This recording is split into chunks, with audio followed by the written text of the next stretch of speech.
Передаю вам слова приветствия и наилучшие пожелания от нашего президента Владимира Владимировича Путина и также поздравления в связи с переизбранием на должность председателя государственных дел Корейской Народно-Демократической Республики. Для нас большая честь находиться в эти дни в Пхеньяне, участвовать в открытии мемориального комплекса и музея боевых подвигов героев зарубежной военной операции.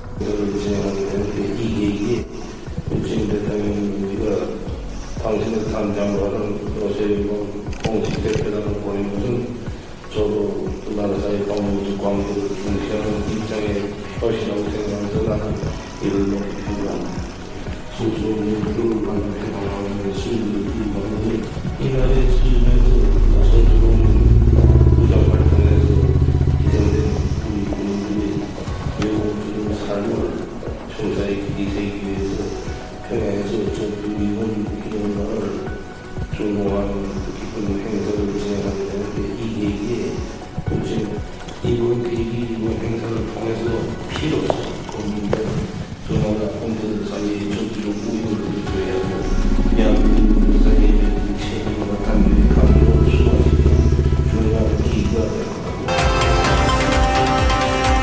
Jemaah Haji Indonesia diimbau menaati aturan selama di Tanah Suci, diantaranya larangan mengambil gambar di Masjid Nabawi.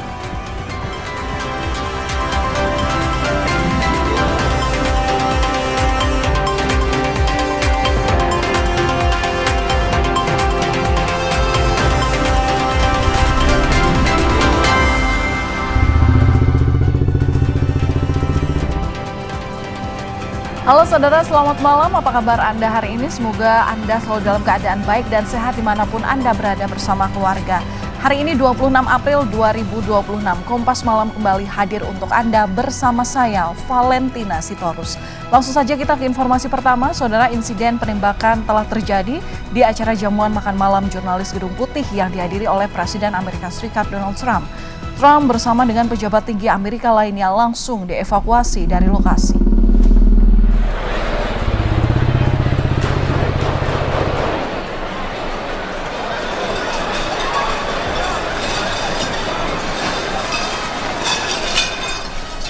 Suara tembakan terdengar saat Presiden Amerika bersama dengan Ibu Negara Melania Trump hadir di acara jamuan makan malam Gedung Putih.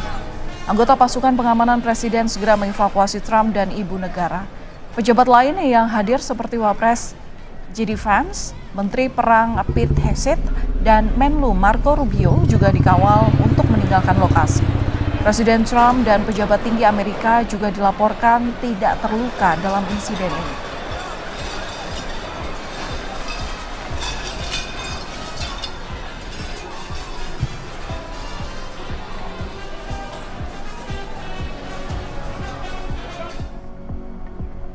Presiden Amerika Serikat Donald Trump membagikan gambar terduga pelaku penembakan di Washington DC pada Sabtu waktu setempat. Gambar menunjukkan terduga pelaku diborgol petugas keamanan dan sepenuhnya ditahan. Trump mengklaim penembakan tersebut ditargetkan untuk dirinya, tapi aparat keamanan berhasil menangkapnya. Do you believe you were the target of this tonight? I guess. I mean, these people they're crazy. They're crazy, and you never know. He was very far away from me. He had to go through a lot. We had resources all over. We had resources sitting at tables, literally in disguise, sitting maybe at your table. Who knows? But we had people all over the room, so he had a long way to go. That was really a first line of defense, and they got him.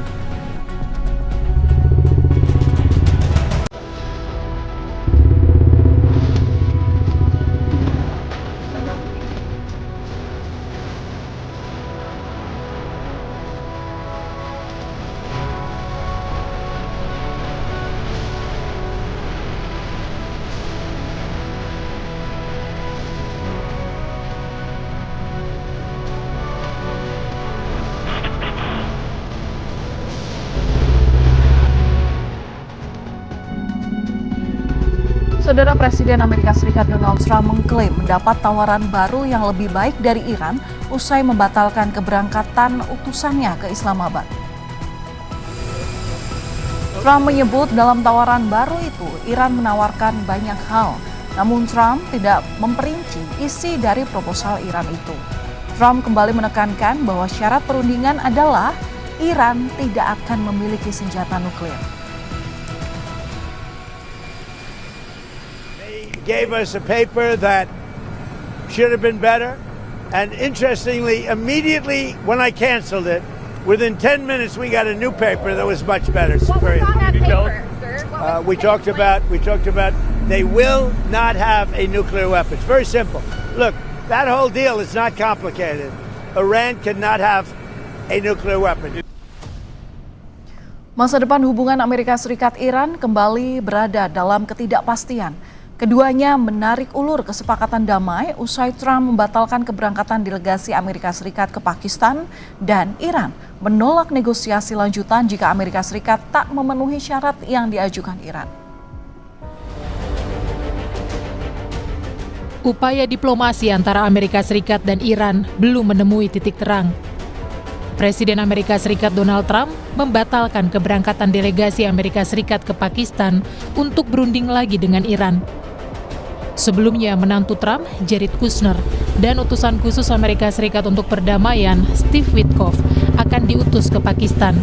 Namun, keduanya batal berangkat. You probably heard that we canceled the trip. We have all the cards. We're not going to spend 15 hours in airplanes all the time going back and forth to be giving a document that was not good enough. And so we'll deal by telephone and they can call us anytime they want. Again, we have all the cards. They have no military left practically. They have no leaders left. We don't know who the leaders are. Di sisi lain, Iran ngotot tidak akan berunding di bawah tekanan dan ancaman maupun blokade Selat Hormuz. و هم نشون دهنده این هست که طرف آمریکایی نه تنها حسن نیت نداره بلکه سوء نیت داره. اگر شما نتوانید تعهدات حداقلی خودتون رو در دوره آتش بس اجرایی بکنید، چگونه می‌خواهید به شما اطمینان وجود داشته باشه که بتوانید یک توافق کلی‌تری رو اجرا بکنید. Sementara itu, Menteri Luar Negeri Iran Abbas Araghchi melawat ke Islamabad dan Maskat sejak Jumat lalu waktu setempat. Namun pertemuan Iran dengan Pakistan dan Oman belum memberi sinyal positif menuju kesepakatan damai. من فکر کنم که ما علالقاعده باید شروطمون رو برای مذاکره قبل از پرواز نگیم که آتش بس باید شامل لبنان هم بشود، دارایی ها باید آزاد بشود و بعضی کارهای دیگری که امریکایی‌ها باید بکنن. اینها قبل از تصمیم به رفتن برای مذاکره باید اعلام بشود، امریکا به اونها عمل بکند، ما نتیجهش رو ببینیم. Iran dan Amerika Serikat menarik ulur kesepakatan damai di tengah perpanjangan gencatan senjata. Kondisi ini memicu kekhawatiran global soal resiko eskalasi konflik. Tim Liputan, Kompas TV.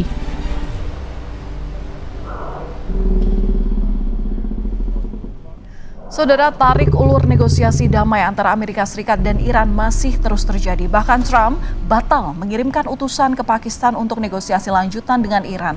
Sementara Iran menegaskan bahwa siap membalas lebih keras jika Amerika Serikat Israel kembali menyerang. Dan untuk membahasnya, sudah bersama kami melalui sambungan daring pengamat militer Center for Intermestic and Diplomatic Engagement atau CIDE Anton Ali Abbas. Selamat malam Mas Anton. Selamat malam Bapak Len. Nah Mas Anton, dengan dinamika yang terjadi terutama dengan Trump batal untuk mengirim utusan khususnya ke Pakistan, artinya sudah tertutup pintu negosiasi di sini? Nggak gitu juga bacanya ya. Jadi yang pertama jelas bahwa ini menunjukkan tidak ada progres ya, tidak ada progres dari upaya perundingan damai. Apakah upaya tersebut gagal total? Jawabannya enggak. Cuma memang progresnya menjadi sangat kecil gitu ya. Itu satu. Kedua, memang masih ada beberapa hal krusial yang yang menjadi hambatan. Yang pertama jelas ini menunjukkan adanya distrust yang masih sangat tinggi. Itu kenapa bahwa kemudian Amerika meng-cancel ya, karena kemudian Menlu Iran tidak ingin menunggu. Itu satu.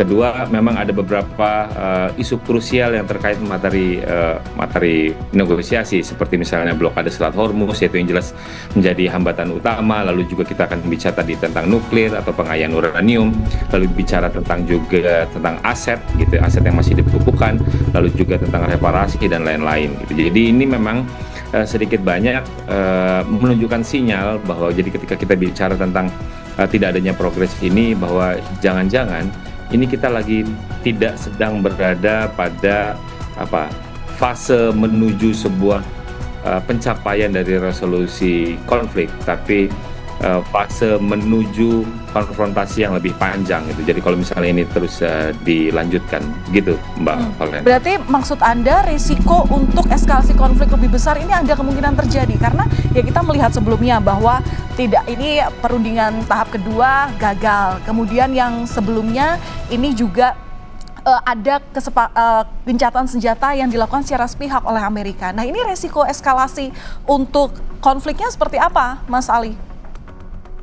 Ya, memang menjadi resikonya menjadi lebih besar. Kenapa? Karena memang progresnya sangat-sangat lambat gitu ya. Jadi memang di satu sisi para pihak yang bertikai, terutama Iran misalnya, tidak mau bernegosiasi langsung. Dia hanya ingin menyampaikan proposal apa standpoint-nya hanya melalui melalui pemerintah Pakistan, dan pemerintah Pakistan lah kemudian yang ingin menyampaikan. Itu tadi yang disampaikan oleh Trump bahwa dia menerima proposal bla bla bla. Ya itu adalah yang disampaikan oleh Perdana Menteri Pakistan gitu ya, pihak Pakistan, bukan yang langsung di Iran menelpon mereka gitu. Jadi memang kalau misal kita lihat sedemikian bagaimana dinamika belakangan ini, lalu juga ada double blokade di Selat Hormuz, tentu saja di satu sisi bahwa economic pressure akan makin tinggi. Yang kedua tentu saja potensi eskalasi ini kemudian akan menjadi lebih besar gitu. Jadi jika memang tidak ada progres yang kemudian bisa kita catat kalau misal kita lihat dalam terakhir ini, itu sih Mbak Valen. Tapi yang menjadi kunci supaya perang ini tidak berlarut-larut dan berimbas ke krisis multidimensi, gimana Mas Anton? Yang pertama ya tentu ini tentang Selat Hormuz dulu yang harus dibicarakan gitu. Jadi bagaimana nih Selat Hormuz gitu. Jadi bagi saya kan itu yang sebenarnya jadi prasyarat utama dari Iran gitu. Jadi Iran ingin bahwa Selat Hormuz kalau Iran membuka, maka sebenarnya Amerika juga harus membuka gitu. Jadi jangan yang membukanya hanya dari pihak Iran, itu satu. Kedua, memang mau tidak mau gitu ya. Mau tidak mau kalau saya melihat bahwa kelihatannya keterlibatan negara besar seperti Cina dan Rusia dalam hal ini menjadi cukup krusial. Kenapa? Kelihatannya karena dengan keterlibatan negara besar itulah kemudian Amerika itu mau setidaknya memegang pendapatnya, memegang ucapannya gitu. Jadi selama ini saya melihat bahwa ya Pakistan kemudian tidak punya posisi yang cukup kuat untuk kemudian memaksa Amerika misalnya untuk negosiasi hanya berada misalnya di dalam ruang nyata yang ada di Islamabad misalnya, tidak kemudian Trump itu sedikit banyak itu mengacaukan gitu. Jadi strategi itu mau tidak mau memang harus diintervensi untuk ditunda atau dihentikan terlebih dahulu jika kita memang ingin progres. Dan siapa negara itu yang kemudian bisa gitu ya, bisa untuk mencoba menekan Amerika Serikat, ya tentu saja negara besar dalam hal ini, entah itu Cina ataupun Moskow dalam Rusia gitu. Jadi kan ada rencana misalnya Menteri Luar Negeri Arakci ini kan selain ke Muscat juga akan ke Moskow gitu. Dalam konteks apa? Dalam konteks ya untuk juga ingin menyemai perdamaian. Jadi harapannya memang ada upaya yang lebih asertif yang dilakukan oleh aliansi. Jadi ally-nya dari Iran tersebut untuk kemudian mau memaksa dalam kutip dalam hal ini memaksa Amerika untuk kalau memang ingin melakukan perundingan ya serius gitu. Jangan kemudian membuat gaduh dan membuat bingung mana yang harus didengarkan. Apakah misalnya perundingan yang ada di tempat gitu atau memang di media sosial yang harus nanti kita saling beradu pandangan. Itu sih Mbak Valen. Baik, kita nantikan seperti apa dinamika terkini dari konflik Timur Tengah ini. Terima kasih sudah berbagi pandangan bersama kami di Kompas Malam Kompas TV. Pengamat militer Center for Intermestic and Diplomatic Engagement, Mas Anton Ali Abbas. Salam sehat selalu, Mas. Saudara, kami akan kembali usai jeda dengan informasi mengenai Israel yang meluncurkan serangan udara di sejumlah wilayah di Lebanon Selatan, termasuk ke arah permukiman warga. Saudara, Israel meluncurkan serangan udara ke kota Safat al-Batik, Lebanon Selatan. Serangan ini menghancurkan pemukiman warga.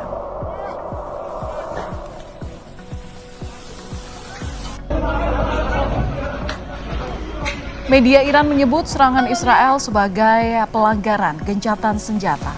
Serangan ini diluncurkan ke permukiman untuk menyasar warga sipil.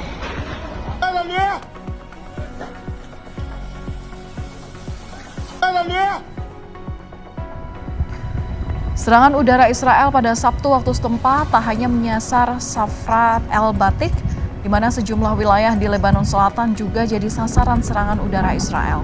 Meski dalam gencatan senjata, Israel terus melakukan serangan dengan dalih menyasar fasilitas Hizbullah.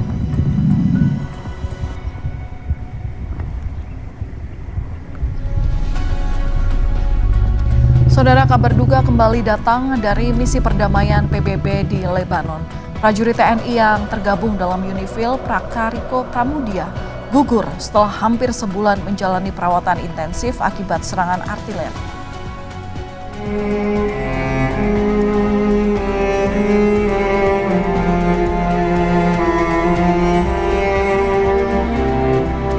Indonesia kembali kehilangan satu prajurit terbaiknya.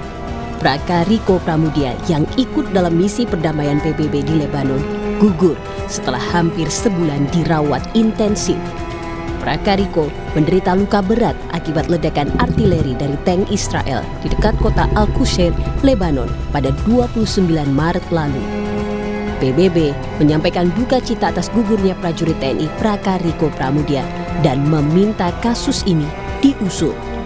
Serangan pada pasukan penjaga perdamaian merupakan pelanggaran berat dan dikategorikan sebagai kejahatan perang. Died earlier today. The Secretary General expresses his deepest condolences to the families, friends, and colleagues of 31-year-old Corporal Rico Pramudia of Indonesia. We've requested that the relevant parties ensure these cases are investigated and, where appropriate, prosecuted by national authorities in order to bring the perpetrators to justice and ensure accountability. Attacks against UN peacekeepers may constitute war crimes under international law. Pemerintah Indonesia melalui Kementerian Luar Negeri mendesak PBB menginvestigasi menyeluruh dan memastikan pertanggungjawaban atas insiden ini. Indonesia kembali mengutuk serangan Israel yang menyebabkan gugurnya peacekeeper Indonesia. Serangan terhadap pasukan perdamaian PBB merupakan pelanggaran serius terhadap hukum internasional dan dapat dikategorikan sebagai kejahatan perang. Pemerintah Indonesia juga kembali mendesak PBB untuk melakukan investigasi yang menyeluruh, transparan, dan akuntabel. Sebelumnya, PBB telah merilis hasil penyelidikan awal insiden yang terjadi tanggal 29 dan 30 Maret tersebut. Menurut PBB, insiden pada 29 Maret disebabkan oleh tembakan tank Israel. Sementara insiden pada 30 Maret disebabkan alat peledak rakitan yang kemungkinan dipasang Hizbullah. Anggota Komisi 1 DPR RI fraksi PKB Syamsur Rizal mendesak PBB untuk meningkatkan standar pengamanan pada pasukan penjaga perdamaian di daerah konflik. PBB juga didesak membawa kasus penyerangan pada pasukan perdamaian ke Mahkamah Internasional di Den Haag. Memastikan bahwa mandat yang diberikan kepada Republik Indonesia ini diselesaikan sampai 31 Desember 2026. Di samping itu kita menuntut perlakuan yang berbeda, peningkatan standar pengamanan untuk pasukan kita, bukan cuma dari Indonesia tapi dari seluruh pasukan UNIFIL. Yang kedua yang kita minta adalah bahwa PBB ini mengambil inisiatif untuk segera melaporkan, termasuk Indonesia juga, untuk melaporkan kepada majelis atau International Criminal Court di Den Haag. Bahkan kita juga minta untuk dilaporkan di International Court of Justice, karena ini adalah sebuah pelanggaran berat dalam konteks hukum humaniter internasional. Prajurit TNI yang gugur dalam rangkaian konflik di Lebanon bertambah menjadi 4 orang. Sebelumnya, 3 prajurit yang lebih dulu gugur adalah Praka Fariza Ramadan, Sertu Muhammad Nur Ikhwan, dan Kapten Infanteri Zulmi Aditya Iskandar. Seluruhnya gugur saat meningkatnya konflik bersenjata antara Israel dan Hizbullah. Indonesia mendesak pentingnya perlindungan pasukan perdamaian PBB. Insiden serangan pada pasukan UNIFIL harus diusut tuntas.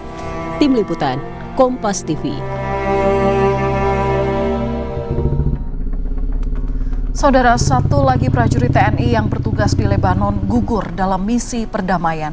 Kita akan bahas bersama Serma Purnawirawan Muhtar Effendi yang juga pernah bertugas sebagai pasukan perdamaian PBB di Lebanon di rentang waktu 2010 hingga 2011. Selamat malam, Pak Muhtar, apa kabar? Selamat malam, baik Mbak Palen. Baik, semoga kabar baik selalu bersama Anda dan juga keluarga. Pak Muhtar, ini perlukah ada evaluasi dari PBB khususnya soal penempatan ataupun perlindungan pasukan perdamaian? Saya memang berpendapat demikian, Mbak. Karena ini kan eskalasi di Lebanon meningkat tajam ya, dengan adanya perang antara Iran dengan Israel yang akhirnya berimbas ke wilayah Lebanon, di mana klaim daripada pihak Israel adalah karena adanya kegiatan-kegiatan yang dilakukan oleh Hizbullah yang mereka tuding sebagai proksinya Iran. Itu yang pertama. Kemudian yang selanjutnya, PBB memang dalam hal ini harus betul-betul mengevaluasi apakah perlu dilakukan reposisi atau relokasi daripada pasukan kontingen Indonesia khususnya yang ada di daerah rawan ya, di mana Indonesia memang hampir secara keseluruhan memang menguasai wilayah Lebanon Selatan.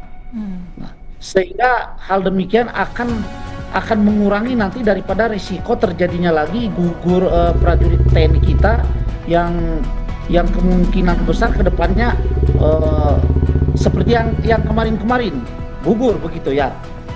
Saya memang menghendaki adanya evaluasi yang menyeluruh oleh PBB dengan tingkat keamanan juga yang harus diperhatikan kepada pasukan UNIFIL, karena pasukan UNIFIL yang ada di Lebanon Selatan, mereka ini kan pasukan yang fungsi utamanya adalah menjaga bagaimana caranya agar resolusi PBB 1701 itu bisa tegak. Artinya antara kedua belah pihak itu tidak melakukan kegiatan-kegiatan yang menimbulkan satu sama lain bereaksi untuk melakukan perang terbuka. Ya. Tetapi Pak Muhtar, saya potong. Sebenarnya ini kan memang penugasan untuk pasukan perdamaian ini memang beresiko tinggi begitu. Tapi kan sebenarnya ada SOP yang memang sudah diedukasi di sini. Artinya apakah Anda setuju apabila standar pengamanan di sini perlu ditingkatkan dengan eskalasi konflik yang terjadi saat ini ya? Kalau menurut saya, standar pengamanan memang sangat perlu untuk ditingkatkan lagi ya. Tentunya ini kan tergantung kepada kebijakan daripada Jenderal UNIFIL yang ada di Lebanon ya. Kenapa demikian? Standar keamanan yang lebih tinggi itu akan melindungi pasukan-pasukan UNIFIL yang bertugas di Lebanon Selatan khususnya. Selain juga daripada yang tadi saya bilang, evaluasi tentang bagaimana caranya, apakah memang masih diperlukan kontingen dari, katakanlah dari Indonesia, karena memang yang ada di Lebanon Selatan ini kan dari Indonesia ya. Apakah memang masih diperlukan pasukan perdamaian yang diposisikan di Lebanon Selatan atau direlokasi ke tempat lain, sehingga pasukan keamanan yang tergabung dengan UNIFIL itu betul-betul terhindar daripada resiko yang sungguh sangat mematikan buat pasukan itu sendiri. Ya, apakah Indonesia perlu menarik pasukan dari UNIFIL, Pak? Nah, ini yang ingin saya sampaikan. Saya sangat sepakat dengan apa yang disampaikan oleh Menteri Luar Negeri Pak Sujono, ya, bahwa Indonesia juga, pemerintah Indonesia juga akan melakukan evaluasi apakah masih perlu mengirimkan pasukan perdamaian ke Lebanon sebagai keikutsertaan Indonesia di dalam melaksanakan ketertiban dunia, atau cukup dengan memberikan atau menjadikan Indonesia sebagai penggagas daripada perdamaian antara Israel dengan Lebanon. Indonesia dalam hal ini Menteri Luar Negeri sudah memberikan peringatan atau warning kepada PBB bahwa Indonesia akan memberikan rentan waktu untuk melakukan penarikan pasukan dari Lebanon. Karena kalau saat ini pasukan yang ada di Lebanon tiba-tiba ditarik mundur ke Indonesia, itu hal yang menurut saya pribadi itu hal yang tidak mungkin, Pak. Kenapa demikian? Karena masuknya pasukan kita ke Lebanon itu juga berdasarkan kesepakatan dan perjanjian yang dilakukan antara pemerintah kita dengan PBB, dalam hal ini Dewan Keamanan PBB. Jadi penarikan pasukan itu mesti dilakukan setelah adanya persetujuan dari Dewan Keamanan PBB. Demikian, Pak. Baik, dan itu juga pasti tentunya yang diharapkan oleh Indonesia adalah bagaimana investigasi ini benar-benar kemudian mendapatkan hasil begitu ya, supaya memang pasukan perdamaian terjamin keamanannya ke depan, terutama jika masih ada kerjasama dan masih ada penempatan pasukan perdamaian di wilayah konflik. Terima kasih sudah berbagi pandangan Anda bersama kami di Kompas Malam Kompas TV. Mantan pasukan perdamaian PBB di Lebanon 2010-2011, Serma Purnawirawan Muhtar Effendi. Selamat malam Pak Muhtar, salam sehat selalu. Selamat malam, terima kasih. Sejak kemarin kita dikagetkan dengan terjadinya penyiksaan terhadap sejumlah balita di daycare di Yogyakarta. Bagaimana masyarakat menanggapi hal ini? Rekan Novanza memiliki informasinya untuk Anda. Novan, silakan. Iya, Kenan dan juga pemirsa. Tentunya berita yang viral di media sosial mengenai daycare yang ada di Jogja ini menuai banyak sekali komentar di media sosial, dikarenakan memang balita yang berada di daycare tersebut melakukan atau diperlakukan seperti tidak pantas begitu pemirsa, dengan kaki yang diikat, kemudian dari orang tuanya yang anaknya diperlakukan secara tidak baik, dan sekolah atau daycare yang tidak jujur terhadap orang tuanya. Nah, untuk mengetahui itu kita berbincang kepada masyarakat yang ada di lokasi ini dengan pertama dengan Ibu siapa, Ibu? Saya Tiara. Ya, Ibu Tiara, mengenai daycare yang lagi viral di Jogja ini, Bu, bagaimana sih tanggapannya? Tanggapan saya sih itu pegang aja.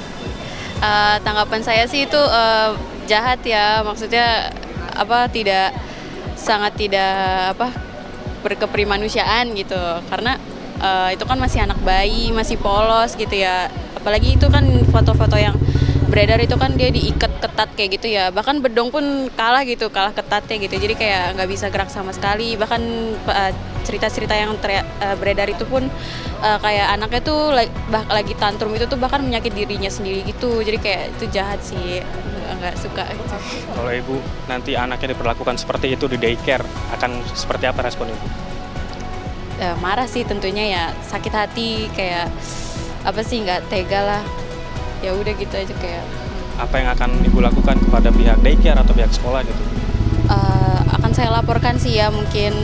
Terus juga karena mental anak saya juga kayak gitu, jadi kayak udah nggak bisa dimaafkan lagi sih. Ya, terima kasih Ibu Tiara atas pendapatnya. Ya, sekarang kami dengan salah satu ibu yang ada di sini juga, dengan Ibu siapa, Ibu? Dengan Adel. Ya, Ibu Adel, mengenai daycare yang lagi viral di Jogja ini bagaimana pendapatnya Ibu? Menurut saya sih sangat-sangat jahat dan nggak berperi kemanusiaan ya, karena terlebih ya dengan yang dititipkan ke sana tuh bayi dan juga balita. Jadi menurut saya sangat-sangat tidak berkemanusiaan terhadap anak-anak. Kemudian Bu, kalau misalkan nanti anaknya Ibu diperlakukan seperti itu di salah satu daycare gitu, apa yang akan Ibu rasakan gitu kalau nanti anaknya diperlakukan seperti itu? Pertama ya, saya bakal sakit hati, sangat-sangat sakit hati, dan juga pasti saya akan tuntut daycare tersebut dengan hukum yang pasti sangat bisa dilaporkan ke polisi. Saya akan tuntut terus sampai kasus ini tuntas.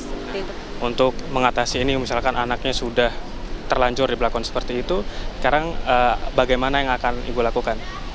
Pertama saya mungkin akan ke psikolog anak yang untuk mental anak saya, dan juga mungkin saya mau mencoba kenalin ke anak saya untuk itu biarkan berlalu, tapi saya akan juga kasih pengertian ke anak saya itu tidak benar. Jadi saya akan mungkin lindungi anak saya dulu, nanti baru saya mungkin konsultasi ke psikolog ataupun psikis. Nah, menurut Ibu bagaimana sih harusnya daycare yang baik itu seperti apa? Ya pasti daycare yang baik itu yang sangat mengayomi anak-anak, apalagi terlebih ini kita juga membayar jasa mereka. Masa tidak pantas juga lah ya kita bayar jasa mereka, tapi mereka memperlakukan anak kita dengan sangat-sangat buruk. Jadi menurut saya harusnya daycare selalu update tentang anak-anak dan juga selalu baik sama anak-anak. juga selalu care, karena apalagi namanya daycare, otomatis langsung care lah sama anak-anak. Nggak mungkin kita bodo amat sama anak, apalagi sampai yang beredar kan sampai diikat-ikat gitu. Ya Allah, kayak aku ngeliatnya astagfirullahaladzim banget gitu. Ya, terima kasih Bu Adila, Kak Bu Adel. Ya, itu tadi pemirsa tanggapan bersama masyarakat yang ada di Stasiun Sudirman mengenai daycare yang ada di Jogja. Sekian, Kenana. Baik, terima kasih Novanza mengabarkan dari kawasan Sudirman, Jakarta.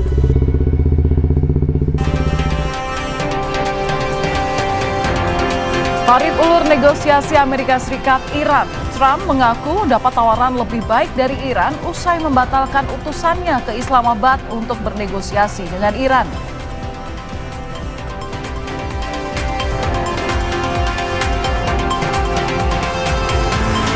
Israel meluncurkan serangan udara di sejumlah wilayah Lebanon Selatan, termasuk ke arah pemukiman warga.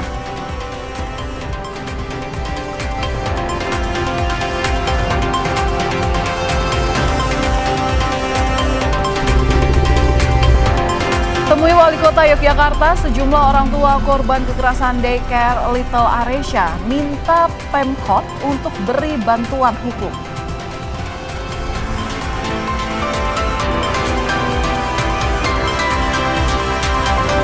Presiden Amerika Serikat Donald Trump membagikan gambar terduga pelaku penembakan di Washington DC.